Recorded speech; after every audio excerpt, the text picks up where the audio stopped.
Austin Underground. I'm here with Magic Man. Hello. How you doing? And would you guys care to introduce yourselves? I'm Sam, I play the guitar. I'm Gabe, I play the bass. I'm Alex, I sing and look around. I'm Joey, I play the drums. It's a little wobbly. Very nice, yeah. Okay, so you released Real Life Color in 2010 and have been signed by Columbia Records since then. And Columbia Records is a really prestigious label. They've done Beyonce, Foster the People, Billy Joel. So how does it feel to work with such an amazing record label? It's been great. We love our team at Columbia, and they've been super helpful, super supportive. I know a lot of bands talk about kind of the label, feeling like their label is influencing their creative decisions in a way that maybe isn't 100% of what they want, but we've always felt super supported at the label. It's obviously amazing to have a home that has so much history and so many incredible artists. So it's just overall been a great experience. So how were you guys first approached by Columbia?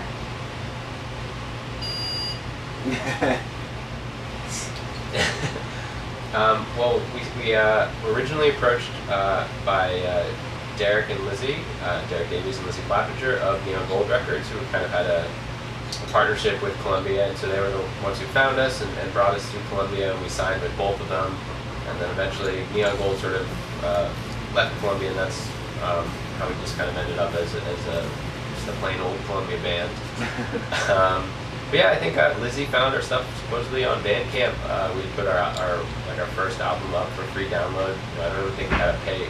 I don't even think we took an email or something. It's just like you could just download it for free, no strings attached. And she found it when she was on Bandcamp one day. Asked us if we wanted to play the show. We said, yeah, we'd love that. And then she said, actually, we already found another band, but do you want to meet for beers? And then we kind of got to know each other and ended up signing a deal together. Very cool. So, I know Magic Man is your life now. You've been touring, you've been making music, but what was your life like before Magic Man? Sad. Dark. Why? My life was pretty good. I was living in LA. But yeah, I don't know.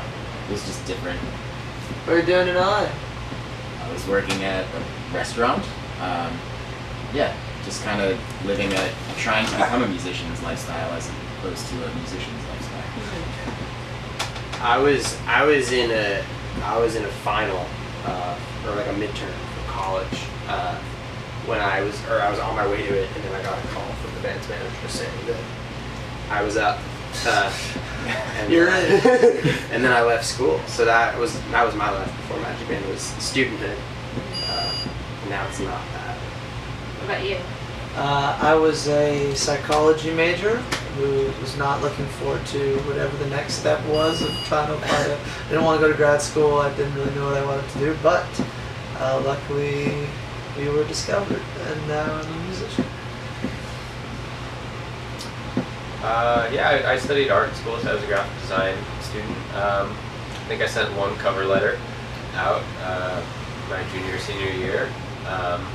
Didn't get a response to that one, and that was about it. Mm-hmm. Dark and lonely, just as Joey said. Sad, lonely, He wrapped it up for you. silent. There was no music That's in my pretty life. much It was just emptiness. No screams of adoring fans.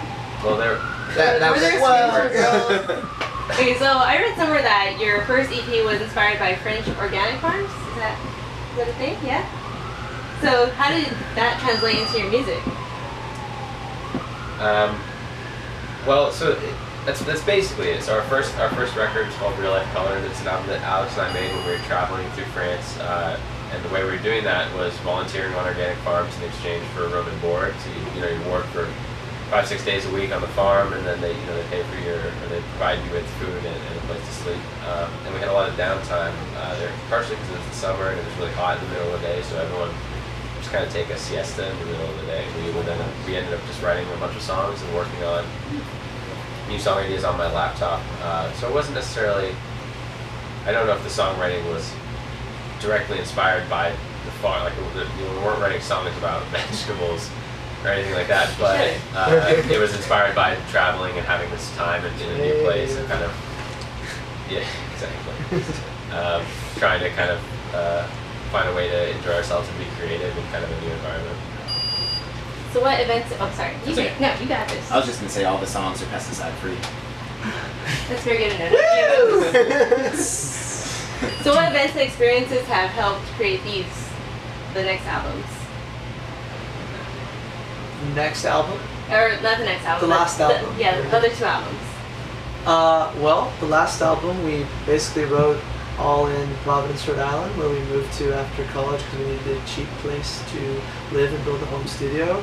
And so much of that time we didn't know anybody, so we were a little lonely and just sort of holed up. But we started to meet some really cool people who were art students at RISD and Brown students, and I guess we were just thinking about, a lot of times we were thinking back to previous experiences and memories and nostalgia from college, from high school, just sometimes to sort of like reflect on where we were at in our lives and maybe looking forward as well.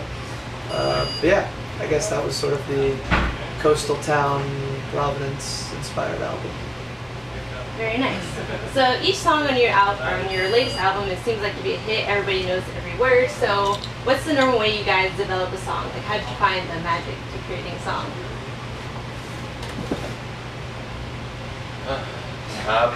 Well, Alex and I do the majority of the songwriting, and a lot of songs start differently. Sometimes it'll be Alex will come with kind of like a collection of melodies and sort of basic song ideas. Sometimes it'll be a groove or a beat, or sometimes we'll just sit down together and play a song on a guitar or on a keyboard. But basically, we kind of try to get the structure of the song and then kind of like general vibe and melodies down, and then we kind of start to think about lyrics. At least that's how we've done it in the past. We kind of like to try to change it up as much as possible, so it's not no guarantee as to how we'll do it in the future. But in the past, we kind of structured the song musically, and then kind of try to figure out a meaning and a message to give it.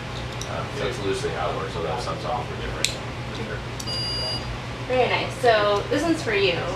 I've seen your guys' bands a couple of times, and after every concert, everybody's just like raving how your presence on stage is just amazing. You're just dancing and just graceful. So was it like that at the beginning, or did it like Graceful. That's not slowly? That's not a word I would use to. That's probably the last word I would use to describe it. What word did you use to describe it? Frantic, manic, flopping, Explosion. string bean. So was it like that at first, or was it something that just built up over time? Well, the first shows that we ever played were in basements and living rooms in college, these sort of DIY parties that we would play, and often there'd be like a crappy old sound system that we knew that wasn't going to sound good, so we sort of had to bring as much energy as possible. As much grace. As much grace and poise as possible, and had to sort of scream and play as loud as we could just to be heard by all the drunken college students. Yeah, basically since the very first shows, I carried that manic. Graceful. Yeah, here, let's take it. Yeah, I think we've always tried to kind of bring a lot of energy out, especially as sort of like a front man.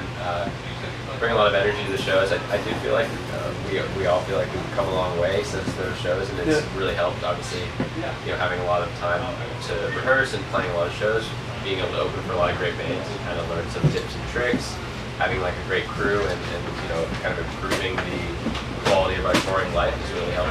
So I think we definitely started with a lot of energy and that sort of intensity, but I think we've been able to kind of refine it and learn how to harness it a little better as we've gotten more experience as a band. Whereas at the beginning it was just like leave it all on the stage, like everyone's exhausted. Our singers would lose their voices after the shows and stuff like that.